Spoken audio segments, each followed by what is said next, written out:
نحمده ونصلي ونسلم على رسوله الكريم أما بعد أعوذ بالله من الشيطان الرجيم بسم الله الرحمن الرحيم عن ابن عمر رضی اللہ تعالی عنہما قال قال رسول اللہ صلی اللہ علیہ وسلم بنی الاسلام على 5 شہادت اللہ الہ الا اللہ وان محمدا عبدہ ورسولہ وإقام الصلاة وإيتاء الزكاة والحج وصوم رمضان متفق علیہ۔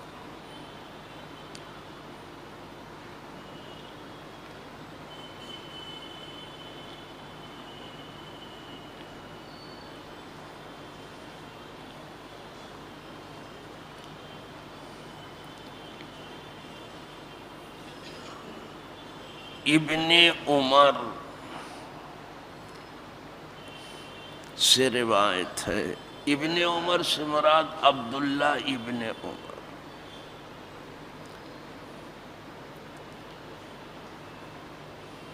یہ وحی آنے سے 1 سال پہلے جو ہے ان کی ولادت ہوئی تھی۔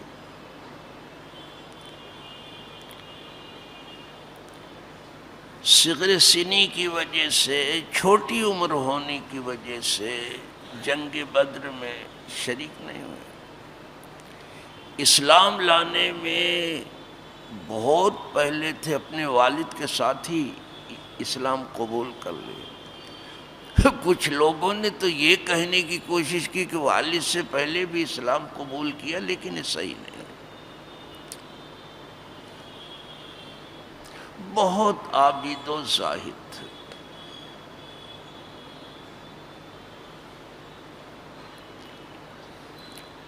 اگر حضرت جابر رضی اللہ تعالیٰ عنہ کی بات پیش نظر رکھی جائے تو یہ ضرور کہا جا سکتا ہے کہ حضرت جابر کہتے تھے، فرماتے تھے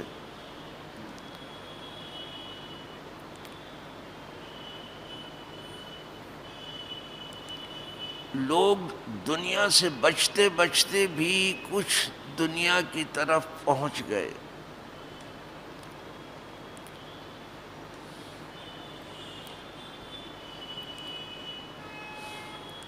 لیکن حضرت عبداللہ ابن عمر ایک ایسے تھے کہ دنیا تو ان کی طرف بہت بڑی، لیکن آپ نے قبول نہیں کیا۔ یہ ایسے تھے کہ یزید بھی ان کے زہد کا قائل تھا۔ انہوں نے بھی یزید کے ہاتھ پہ بیعت نہیں کی تھی،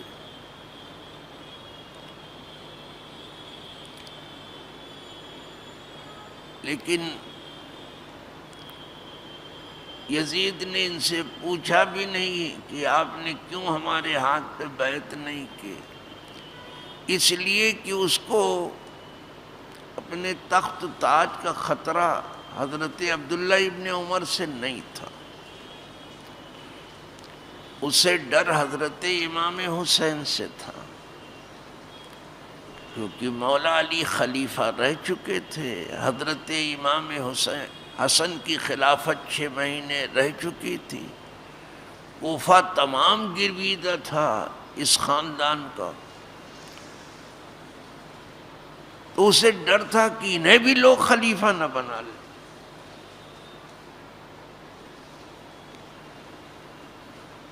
تو جو کچھ اس نے قدم اٹھایا وہ صرف ہوس اقتدار میں اٹھا لیا، تخت تاج کی لالچ میں اٹھایا۔ یہ تخت تاج اتنا بھی اندھا کرتا ہے کہ خاندان نبوت کا بھی پاس و لحاظ نہ ہے۔ یہ کتنی بڑی بلا ہے جسے تخت تاج کہتے ہیں، یہ کتنا آدمی کو اندھا کر سکتا ہے، آپ اندازہ کر لیں۔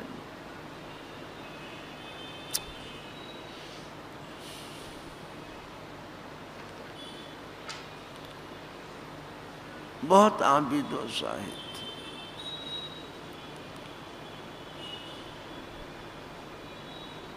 حضور کی پیروی میں اتنی کوشش کرتے تھے کہ جو بات سمجھ میں آ گئی وہ تو ٹھیک ہے، وہ کوئی بات سمجھ میں نہ بھی آئی، حضور کو کرتے دیکھا تو وہ کام کر کے رہے۔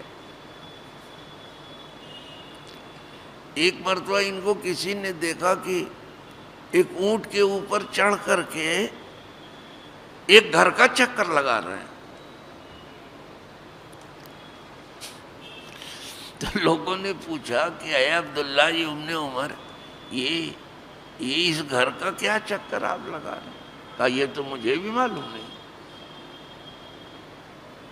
کہا پھر آپ تو لگا رہے ہیں نا اس گھر کا چکر؟ کہا میں نے تو حضور کو چکر لگاتے دیکھا تھا، بس حضور کے وہ پوری پیاری پیاری ادا میں چاہتا ہوں پوری میں ادا کر لوں کسی طرح سے، ہماری سمجھ میں آئے یا نہ آئے۔ حد یہ ہے جہاں حضور نے نماز پڑھی تو اس جگہ کو ڈھونڈ کر کے وہیں نماز پڑھتے، بہت عابد ہو جائے۔ انہی سے یہ حدیث مروی، تھوڑا سا آپ کو بتا دیا، زیادہ اس میں سند کا تذکرہ نہیں ہے۔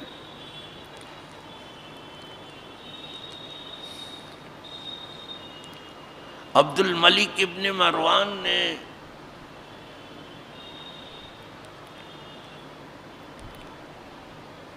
اپنے گورنر کو کہہ دیا تھا، حجاج ابن یوسف کو،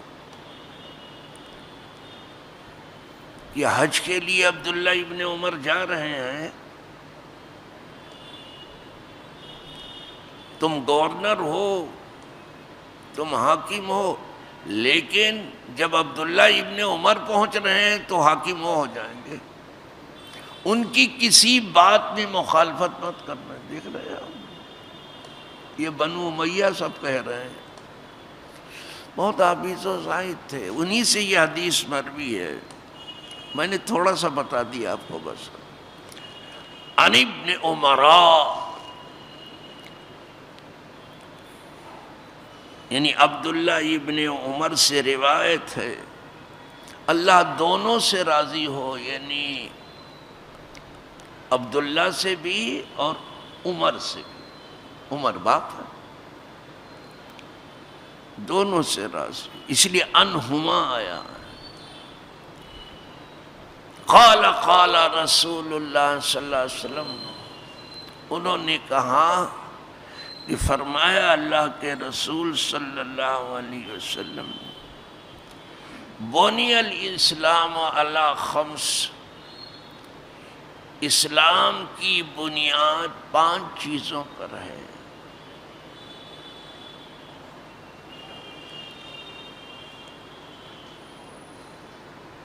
سب سے پہلے گواہی دینا اس بات کی کہ اللہ کے سوا کوئی معبود نہیں ہے، اور بے شک محمد صلی اللہ علیہ وسلم اللہ کے بندے اور اس کے رسول ہیں، اور نماز قائم کرنا اور زکوٰۃ دینا اور حج کرنا اور رمضان کے روزے رکھنا، یہ 5 چیزیں۔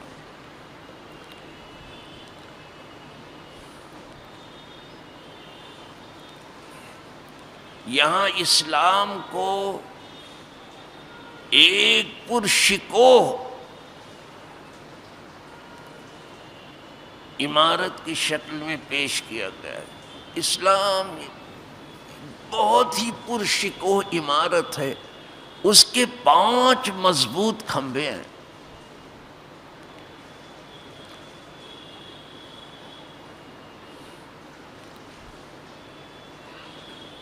پہلا کھمبا کلمہ پڑھنا، دوسرے نماز پڑھنا،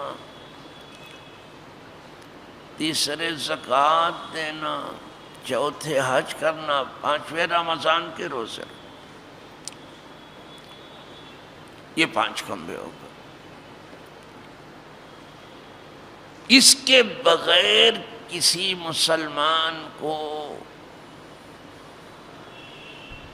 کوئی اور راستہ نہیں، کرنا ہی ہے.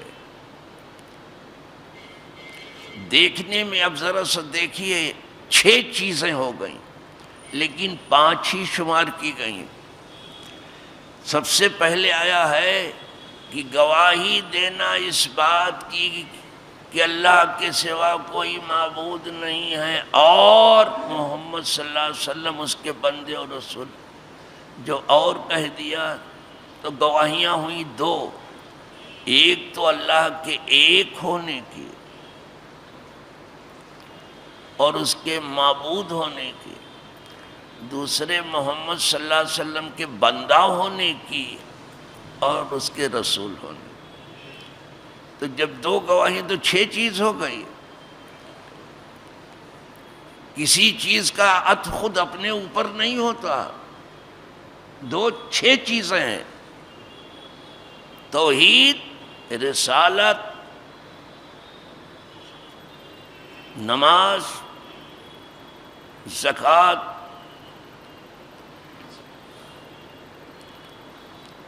اور حج اور رمضان کے روزے.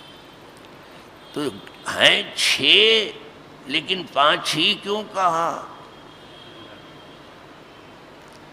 معلوم ہوا کہ اللہ پاک نے اپنے ذکر کو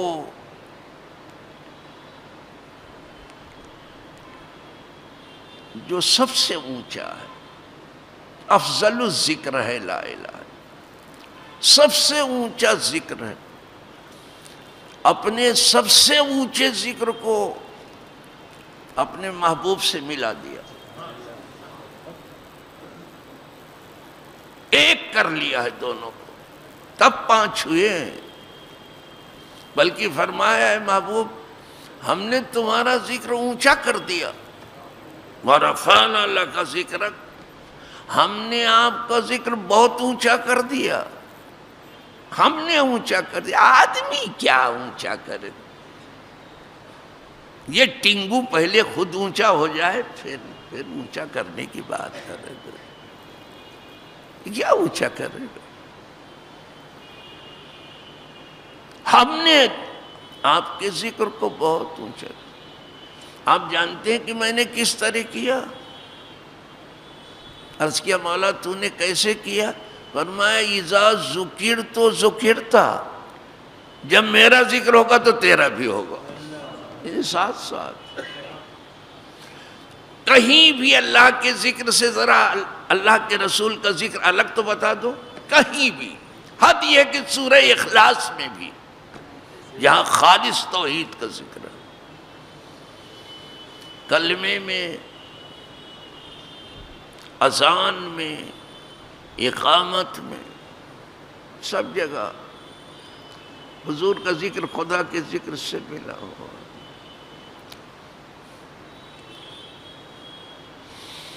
کہیں بھی الگ نہیں ہے. قرآن میں بھی اٹھا کے دیکھ لو، جہاں سمجھ میں آتا ہے وہاں بھی دیکھ لو، جہاں نہیں سمجھ میں آتا وہاں بھی دیکھ لو. یہ الف لام میم. زیادہ سلامت والی راہ تو یہ ہے کہ کہہ دیا جائے اللہ جانے اور اللہ کا رسول. کہ کیا مطلب ہے الف لام میم کا؟ یہ مذہب اسلم ہے. لیکن مذہب سالم میں یہ ہے کہ اس کا ایسے معنی جو بیان کیے گئے ہیں کہ اللہ کا کلام جبریل کے واسطے سے محمد صلی اللہ علیہ وسلم پہ اترا.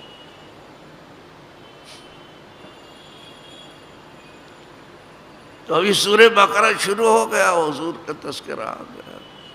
الف سے مراد اللہ، لام سے مراد جبریل، اور میم سے مراد محمد صلی اللہ علیہ وسلم۔ کہیں الگ بتا دو تو ذرا سا آپ ہمت کر کے۔ اسی لیے اعلیٰ حضرت نے بہت ہی جارحانہ انداز میں بڑی مضبوطی کے ساتھ فرمایا، ذکر خدا جو ان سے جدا چاہو نجدیو، واللہ ذکر حق نہیں کنجی سخر کی ہے۔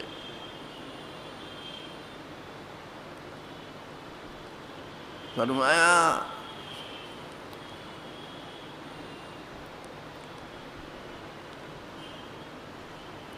حضور کے ذکر کو اگر اللہ سے جدا تم کرنا چاہتے ہو،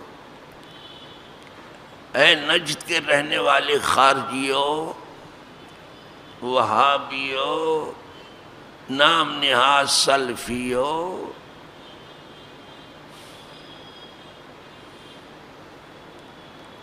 اگر تم چاہتے ہو ان کے ذکر کو اللہ سے جدا کر دو اور صرف اللہ کا ذکر کرو، تو کہا خدا کی قسم یہ اللہ کا ذکر نہیں ہے بلکہ یہ جہنم کی کنجی ہے۔ جب بھی اللہ کا ذکر ہوگا حضور کا ذکر تو ضرور ہوگا، چاہے کلمہ پڑھو، چاہے اذان پڑھو، چاہے اقامت پڑھو، چاہے قرآن پڑھو، کچھ بھی ان کا ذکر کرو۔ سقر کہتے ہیں جان۔ یہاں بھی دیکھیے کلمہ جو پڑھا گیا اس میں دو ہے، توحید ہے، توحید الگ ہے، رسالت الگ ہے، دو چیز ہے، دونوں کو ایک کر دیا۔ پانچ ہی شمار کیوں کیا گیا کہ پانچ ہے، 6 کھمبے کیوں نہیں بیان کیے گئے؟ میں سب نجدیوں سے پوچھ رہا ہوں جو بڑی حدیث دانی اہل حدیث اپنے آپ کو کہتے ہیں، یہ بتائیے کہ یہ 6 ہے تو 5 کیسے کہا گیا؟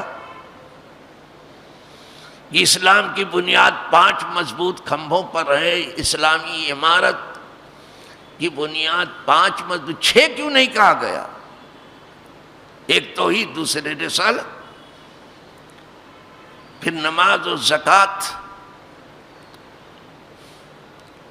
اور پھر حج، اور پھر رمضان۔ 6 نہیں کہا گیا، 5۔ آئی بات سمجھ؟ دونوں مل کے ایک ہیں، دونوں مل کے۔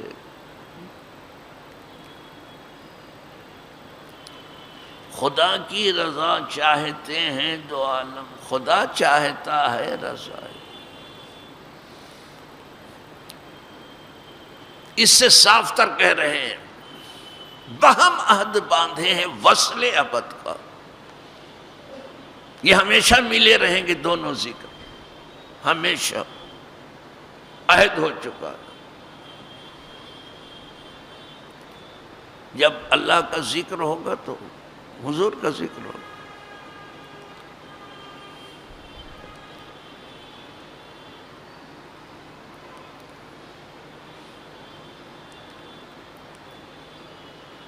پانچ مضبوط کھمبوں پر ہے۔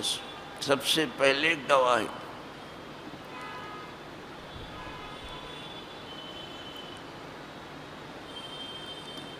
کیا اچھی ترتیب، کتنی اچھی ترتیب ہے۔ کلمے کے بعد ہی نماز آ جاتی ہے۔ نماز کیا ہے؟ جانی عبادت، جانی عبادت، اس میں جان کھپانی پڑتی ہے۔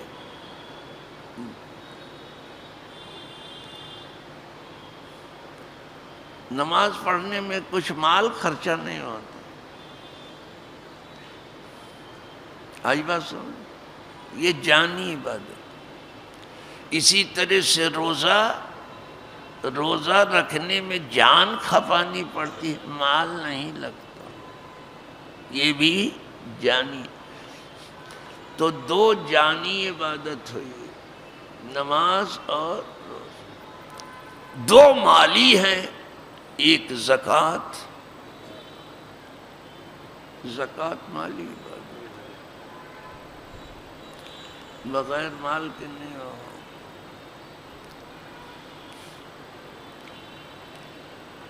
اور یہ بہت اہم ہے مالی عبادت. یہ جسے زکوٰۃ کہتے ہیں یہ بہت اہم ہے.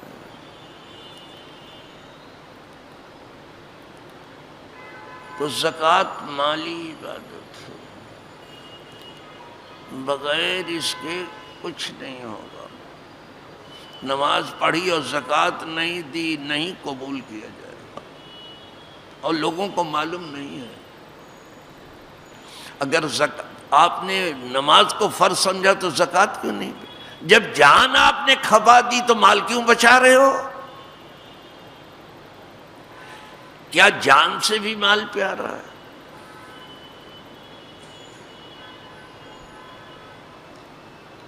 تو آپ کو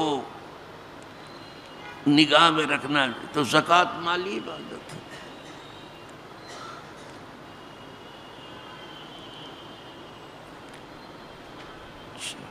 اور یہ مالی عبادت کی اصل ہے.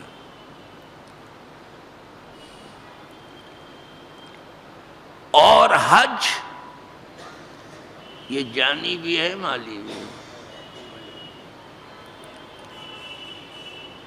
نماز اور روزہ جانی عبادت، زکوٰۃ مالی عبادت، حج جانی اور مالی دونوں. حج میں دونوں لگانا پڑتا ہے، جان پر بھی کھیلنا پڑتا ہے اور بے تحاشا مال بھی خرچنا پڑتا ہے.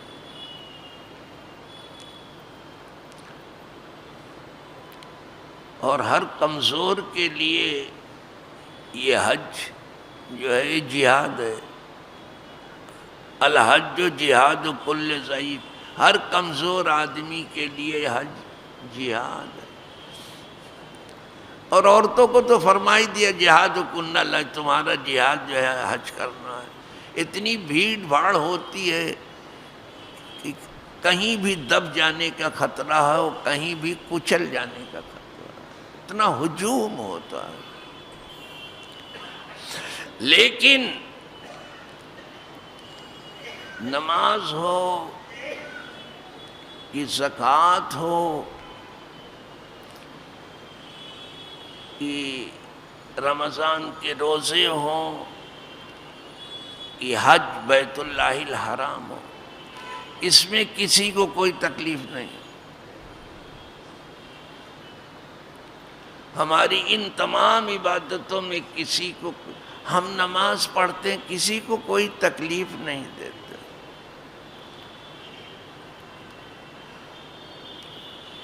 بالکل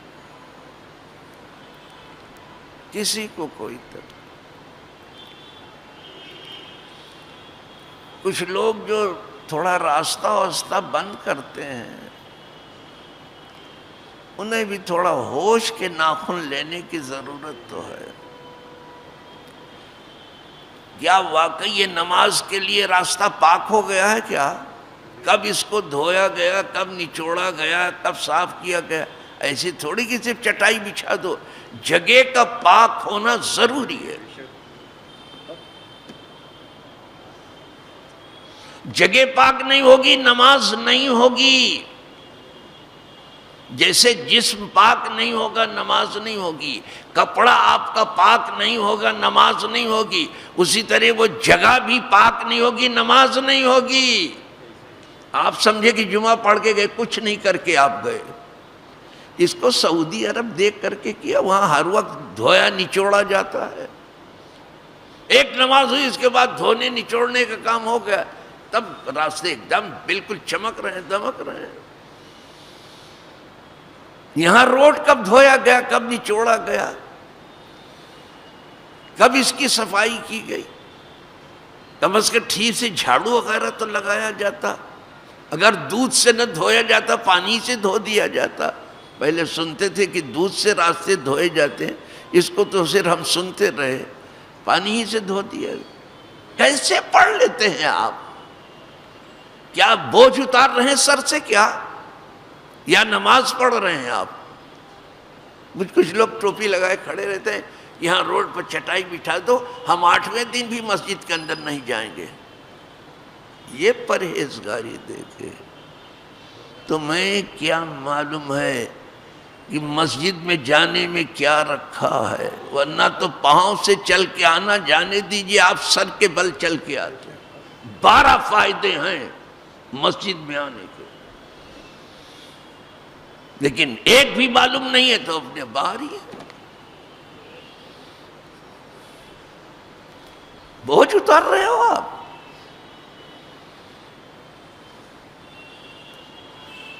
وہ سعودی عرب میں دیکھ کے آئے ہیں، وہاں مجال ہے ایک کاغذ کا ٹکڑا کہیں پڑا ہو، حرم میں صفائی کا انتظام ہے، خوب صاف ستھرا کیا گیا۔ ایسی جگہ ہو تو ٹھیک ہے، کہیں بھی بچھا لو، پڑھو، پھر تو پوری روئے زمین جو ہے مسجد ہے۔ ارے تم دیکھ لو، تم تو آدمی ہو، نماز پڑھنے جا رہے، جانور بھی جب تک دم سے اپنے زمین کو جھاڑ نہیں لیتا وہاں نہیں بیٹھتا، کتا بھی پہلے اپنے دم سے زمین کو جھاڑتا پھر بیٹھتا۔ آپ کو اتنا بھی سمجھ نہیں ہے؟ کیا سیکھا آپ نے اسلام کو؟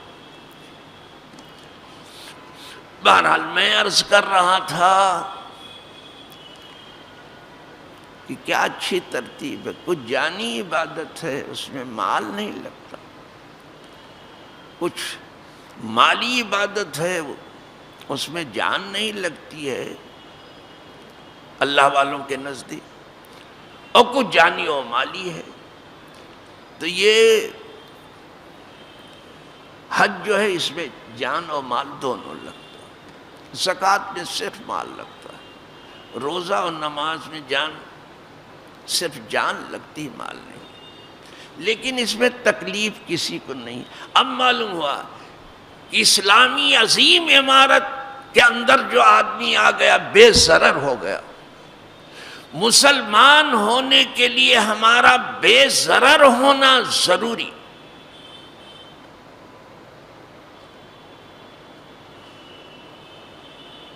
ہم کسی کو تکلیف نہیں دیتے، اسی لیے جب حضور سے پوچھا گیا ای المسلمین خیر، حضور یہ ارشاد فرما لیں کہ مسلمانوں میں کون مسلمان سب سے زیادہ اچھا ہے، یہ سب پوچھتے تھے پہلے۔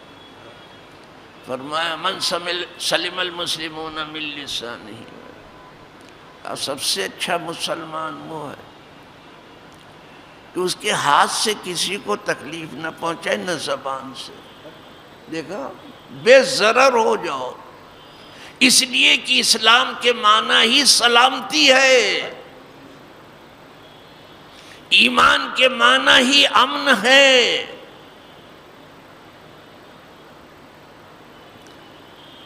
مسلمان کیا ہے؟ وہ صلح و سلام کا پیکر ہے۔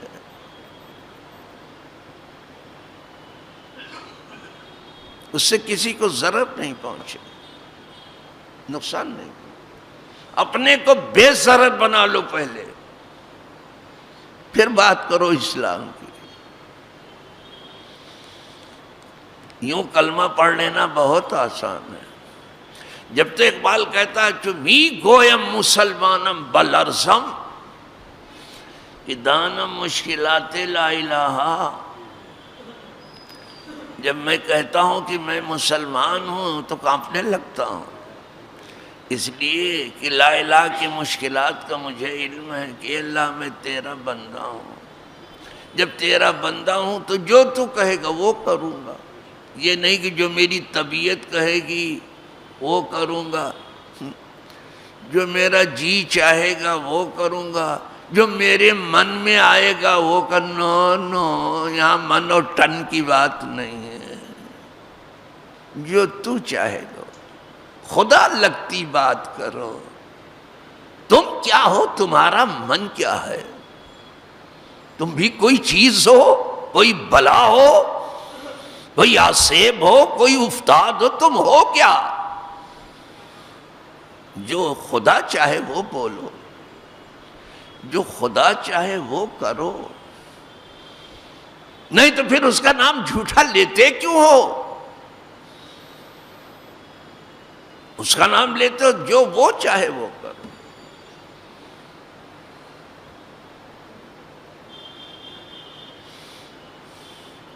یہ 5 صرف عبادتوں کو یہاں ذکر آیا ہے اسلام میں۔ اچھا، اب پتہ چلا جسے اسلام کہا گیا ہے وہ سب دیکھنے میں آتا ہے۔ اسلام وہ ہے جو دکھائی دیتا ہے۔ نماز آپ پڑھتے دکھائی نہیں دیتا کیا؟ آپ روزہ رکھتے ہو دکھائی نہیں دیتا کیا؟ سحری کر رہے افطار کر رہے ہو نہیں دکھائی دیتا؟ نہیں دکھائی دیتا تو دوسرے بھی کیوں آپ کے ساتھ بیٹھ کے افطار کر رہے ہیں؟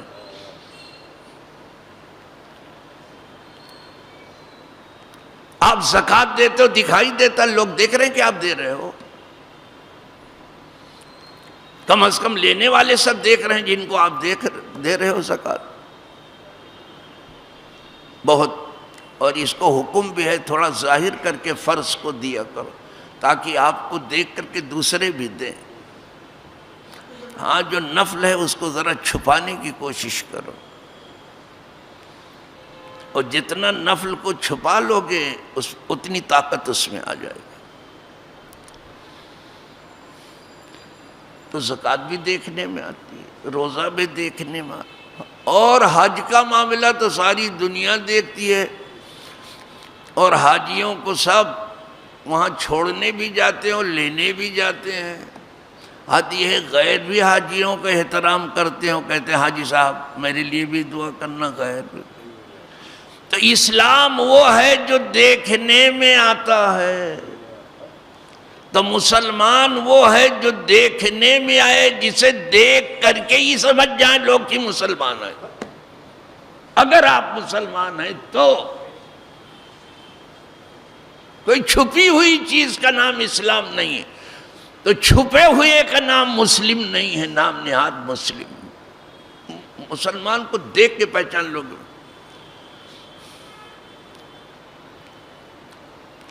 کبھی بتانا پڑا آپ کو مشک کے بارے میں کہ یہ مشک ہے؟ کبھی بتانا پڑا؟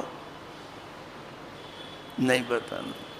عشق کے بارے میں بتانا پڑا کہ یہ عشق ہے؟ نو، وہ خود ہی بتا دیتا ہے۔ مشک آنس کی خود بوید نہ کی عطار بوید۔ مشک وہ ہے جو مہک کے خود بتا دے کہ میں مشک ہوں، اور عشق تو سارا زمانہ جانتا ہے کہ اس کو فلاں سے محبت ہے۔ یہ بھی نہیں چھپتا، لاکھ چھپاؤ، جتنا چھپاؤ گے اتنا ہی ظاہر ہوگا۔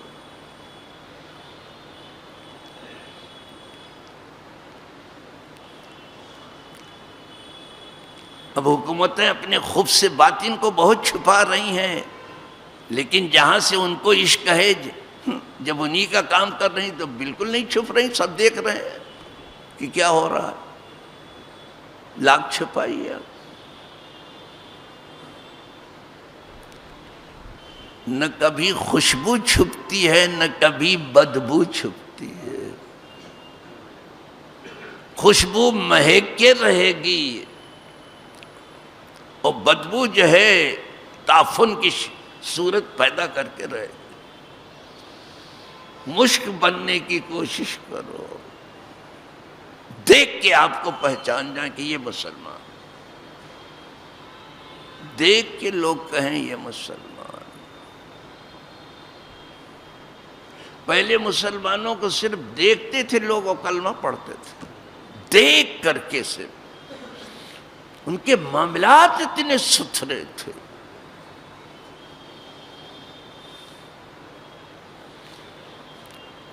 ان کی سیرت اتنی پاکیزہ تھی، ان کی صورت اتنی منموہنی تھی، چہرہ ان کا چمکتا دمکتا رہتا تھا نیکی کی وجہ سے۔ ان کو دیکھ کے اب نام پوچھنا پڑتا کہ ہاں جناب کا نام کیا ہے، تب کہیں پتہ چلتا ہے۔ یہ حالت بنا کے رکھے۔ اور سارا تقوی اور ساری پرہیزگاری جو ہے ایک کوٹ اور پینٹ اور ٹائی میں رہ گئی ہے۔ اعلیٰ حضرت نے اس پر بھی ایک شعر کہہ ڈالا ہے،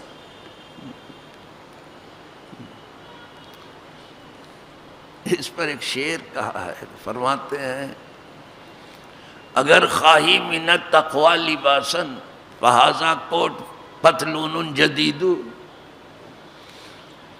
آج پرہیزگاری کا لباس یہی ہے، کوٹ پہن لو، پینٹ پہن لو، ایک ٹائی لگا لو، بھلے کچھ آتا جاتا آپ کو کچھ نہ ہو، اور بابو صاحب بن کے لو۔ اب تو موبائل نکل گیا ہے، ہر ایک کے ہاتھ میں ایک موبائل، اور جس کے پاس کوئی کاروبار نہیں اس کے پاس 2-3 ہیں۔ وہ 2 ٹکے کا آدمی 2 پیسے کا ہے، کچھ نہیں اس کے پاس 2-3 موبائل۔ اور جو کام کا آدمی ہے اس کے پاس شاید ایک ہے جو کبھی ضرورت پہ استعمال دکھاتے رہتے کہ دیکھو میرے پاس موبائل۔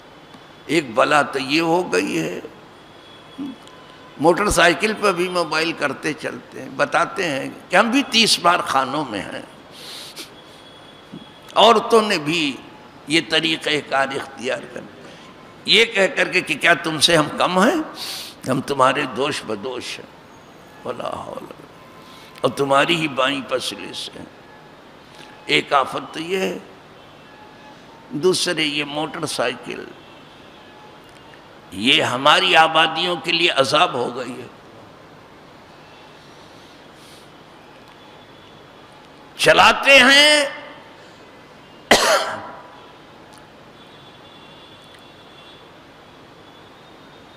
تو انہیں کوئی خطرے کا احساس نہیں ہوتا، کہیں سے بھی ذرا سے بھی سوراخ ملا تو وہاں موٹر سائیکل ڈال ہی دیں گے، رکنا یہ جانتے نہیں ہیں۔ یہ غلط ہے، شریفانہ چال چلو، آرام سے چلو، سنبھل کے چلو، اپنے کو دوسرے کو بچا کے چلو۔ یہ تو چلانے کی کیفیت ہوئی، اور کھڑی کرنے کے بعد یہ 3-4 لائن سے کھڑی کر دیا ہے۔ ہم غیر مسلم میں محلے میں جب جاتے ہیں تو ایک ہی لائن میں جو ہے موٹر سائیکل سب کھڑی ہیں، دوسری لائن میں ڈبل پارکنگ نہیں ہے، یہاں ڈبل کیا تیبل چوگنی پارکنگ ہے۔ یہ کیا سیکھا ہے آپ؟ دنیا سے بھی کچھ آپ نے نہیں سیکھا۔ یہ راستہ راہ گیروں کے لیے ہے، محض کسی ایک آدمی کی جائیداد و میراث نہیں ہے۔ پھر کسی سے کہیے کہ صاحب آپ بیچ نہیں، میں ابھی جاتا ہوں، تو کیا چھپر ڈال کر کے بیچ راستے میں رہنا ہے آپ کو؟ جانا نہیں تو ہے، اور کیا ہے؟ یہ کیا ہے؟ چھپر ڈال کے رہنا؟ جسے اتنا شعور نہ ہے اسے میں کیا بتاؤں۔ ہمیں تو حکم تھا کیلے کا چھلکا کہیں پڑا ہو تو اٹھا کے پھینک دے، کہیں رسی پڑی ہو اور لوگ پھنس کے گریں گے اٹھا کے پھینک دیں، کہیں پتھر پڑا ہو تو اٹھا کے پھینک دے۔ اور ایمان والے یہ کام کرتے ہوئے چلتے ہیں۔ کوئی لوہا پڑا ہو راستے میں اٹھا کے پھینکو، یہ نہیں کہ کوئی جاروب کا شائے گا اس کو، نہیں، مدد کرو اس کی۔ تو یہ ہمارے ایمان کا حصہ ہے۔ راستے میں پتھر پر ہٹا دو۔ ایک آدمی تو اسی وجہ سے جنت میں گیا کہ ایک ڈال تھی راستے میں، لوگوں کو تکلیف دے دو، اس نے ڈال کاٹ دیا، ہو گیا جنت، مسافروں کو تکلیف سے بچا دیا۔ تو راستے کا پتھر ہم کو ہٹانے کا حکم، ہم خود ہی راستے کے پتھر بن کے بیٹھ گئے۔ کیا عقلیں ہماری چلی گئی ہیں کیا؟ چلو صاحب جانے دو۔ یہ دوسری مصیبت ہے، موبائل کے بعد بائک دوسری مصیبت۔ اس کو صرف ایک لائن میں کھڑا کرو، راستے کو راستہ چلنے والوں کے لیے چھوڑو، یہ اسلام کہہ رہا ہے۔ یہ حکومت کی بات نہیں ہے کہ یہ ڈبہ کہہ رہا ہے، اور میونسپلٹی ڈبہ تو خوب کھا پی کر کے ڈبہ ہو گیا ہے۔ میونسپلٹی کھاتی ہے، پولیس کھاتی ہے، ہفتہ لیتی ہے، دکان اس کو کیا ہے؟ تکلیف تو صرف راہ گیروں کو ہوتی، راہ چلنے والوں کو، ان کو کیا پڑی، وہ تو ہفتہ کھاتے ہیں۔ کس کو معلوم نہیں کہ ہفتہ خوب چل رہا ہے، خوب ہفتہ چل رہا ہے، چاہے کماؤ یا نہ، ان کو ہفتہ تو دینا ہے۔ اور یہ دھاڑ وغیرہ جو پڑتی صرف دکھانے کے لیے پڑتی ہے۔ اگر آپ دھاڑ ڈالنے والے ہو تو لگوانے والا بتاؤ کون ہے، اس کو بتاؤ کون، کس نے لگوا دیا۔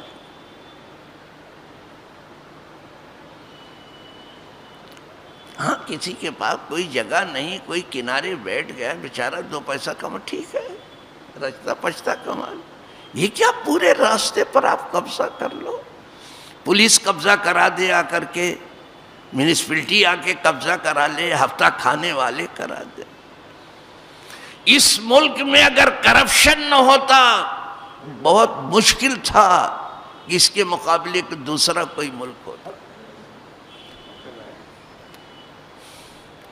ملک مہان ہے، سکہ ٹنگو ہے، زمین میں دھنستا چلا جا رہا ہے۔ سعودی عرب جو ہے، جب جائیے وہاں 1 لاکھ روپے لے کر کے اور عرب صاحب کو دیجئے کہ لائیے ریال دے دیجئے، تو 5,000-5,500 ہزار روپے دیتے۔ یہ ہمارا پیسہ، بھارت ہمارا اتنا بڑا مہان کہ ٹرک کے دم کے اوپر لکھا، ٹیمپو کے دم پر لکھا ہے کہ بھارت مہان،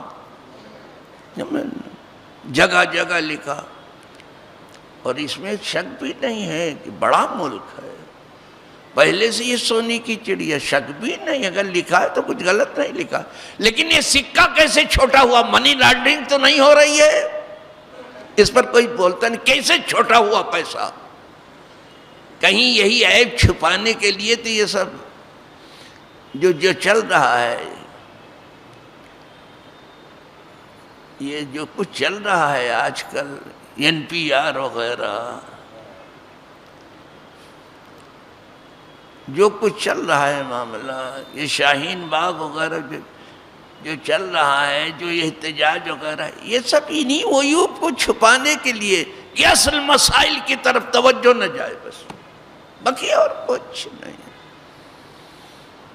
حکمراں بتائیں کہ یہ سکہ یہ چھوٹا کیسے ہوتا جالا اور ڈالر اتنا بڑا کیسے ہو گیا؟ آنکھیں پھٹی رہی۔ اب حاجی بیچارہ 1 لاکھ روپے یہاں کا دے کر کے 5,000-5,000 روپے لے کے، ریال لے کے کیا کرے گا وہ؟ ہر چیز مہنگی ہے وہاں، کیا کرے گا؟ آنکھیں کھلی۔ چائنا کے سکے سے بہت چھوٹا ہمارا سکہ، صرف یوں ہی کہہ دینا کہ مہان ہے۔ مہان بناؤ اپنے کردار سے، اپنے عمل سے، اپنے کوشش سے، اس کو بڑا بناؤ۔ بڑا تو یہ ہے، اس میں بڑا ہی مشکل۔ لیکن ان بھوکوں نے، بھوک سے مرنے والوں نے، بے تحاشا بھوک رکھنے والے، ساری دنیا کو ہڑپ کر جانے والوں نے اس کو بہت چھوٹا بنا دیا۔ اس کو سپر پاور ہونا چاہیے تھا، آج تک نہیں ہو پایا۔ چائنا ہو گیا سپر، اب کوستے کاٹتے، ان کی وجہ سے نہیں ہوا تو ان کی وجہ سے نہیں ہوا، کہ یہ سب جانے دو، کرپشن کی وجہ سے نہیں ہے۔ جہاں اتنی بھوک ہو کہ ہر آدمی جو جتنا مالدار ہے وہ اتنا ہی زیادہ بھوکا ہے۔ ہم نے مالدار سے زیادہ بھوکا پایا نہیں کسی کو۔ غریب روکھی سوکھی کھا کے سو جاتا ہے، اور امیر جو ہے تر مال کھا کر کے رات بھر گنتا، نیند نہیں آتی ہے تو پھر نیند کی گولی کھاتا ہے، اور پھر کبھی جو ہے آخری نیند سو بھی جاتا ہے گولی کھا کر، خبر بھی نہیں ہوتی، صبح اٹھتا ہے تو مردہ۔ یہ کیا بھوک ہے آپ کی؟ یہ کون سی بھوک ہے آپ کی؟ میں عرض کر رہا تھا حدیث پاک میں، ہماری ان چیزوں سے کسی کو کوئی تکلیف ہو تو بتائے، ہماری نماز سے، ہمارے روزے سے، کسی پر رنگ نہیں پھینکتے، کسی پر کیچڑ نہیں پھینکتے، کچھ نہیں کرتے، پتھر نہیں پھینکتے، کچھ نہیں کرتے۔ ہماری نماز سے، ہماری زکوٰۃ سے، ہمارے روزے سے، ہمارے حج سے کسی، ارے ہمارے حج میں تو اتنی پابندی ہے کہ ہمارے سر میں جو ہے اسے بھی مار نہیں سکتے۔ یہ ہے ہمارے مسلمانوں کا، یہ جو بھی نہیں مار سکتے آپ، اتنی پابندی ہے، اتنا ادب سکھا۔ پھر کیا تکلیف ہے ہمارے اسلام سے آپ کو؟ کیسے آپ نے اس کو دہشت گردی سے جوڑنے کی جرات کر لی ہے؟ یہ پھٹے منہ پر یہ دعویٰ تو اچھا نہیں لگتا ہے۔ یہ میڈیا کے دف بجانے سے، تمہارے گیت گانے سے تمہارا نام نہیں ہوگا، نام تو کام کرنے سے۔ کوئی کام بتاؤ اپنا۔ چلو ایک پر تو پھر دوہرا لو،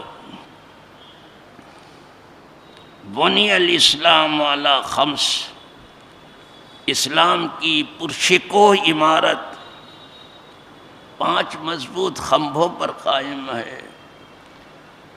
اس بات کی گواہی دینا کہ اللہ کے سوا کوئی معبود نہیں، اور بے شک محمد صلی اللہ علیہ وسلم اس کے بندے اور اس کے رسول ہیں، اور نماز قائم کرنا، اور زکوٰۃ دینا، اور حج بیت اللہ الحرام کرنا، اور رمضان کے روزے رکھنا۔ اللہ اس مضبوط عمارت میں ہمیں پوری طرح داخل ہونے کی توفیق عطا فرمائے۔ اس گھر میں، اس عظیم گھر میں ہم پوری طرح داخل ہو جائیں، اور جیسے یہ ہماری سب ادائیں اچھی ہیں، اس میں ضرر نہیں، مسلمان ہو کر کے ہم کسی کو نقصان نہ پہنچائیں، نہ اپنے ہاتھ سے نہ زبان سے، بے ضرر ہو جانے کی کوشش کرو۔ تکلیف کو دور کرو اگر انسان ہو، کسی پر تکلیف مسلط مت کرو، تکلیف مسلط کرنے کی ضرورت ہے۔ اللہ اسلام پر ہی زندہ رکھے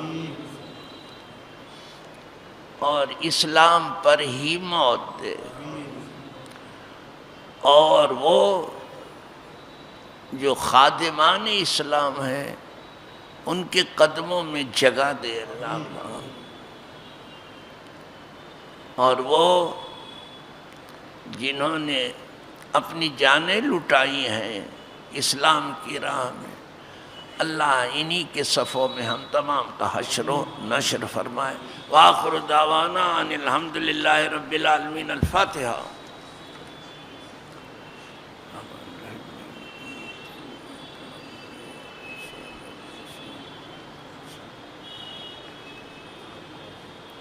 ان اللہ و ملائکتہ یصلون علی النبی یا ایہا الذین آمنوا صلوا علیہ وسلموا تسلیما۔ اللہم صلی وسلم علی سیدنا محمد وآلہ وصحبہ وبارک وسلم صلاۃ وسلام علیک یا رسول اللہ۔ سبحان ربک رب العزت عما یصفون وسلام علی المرسلین۔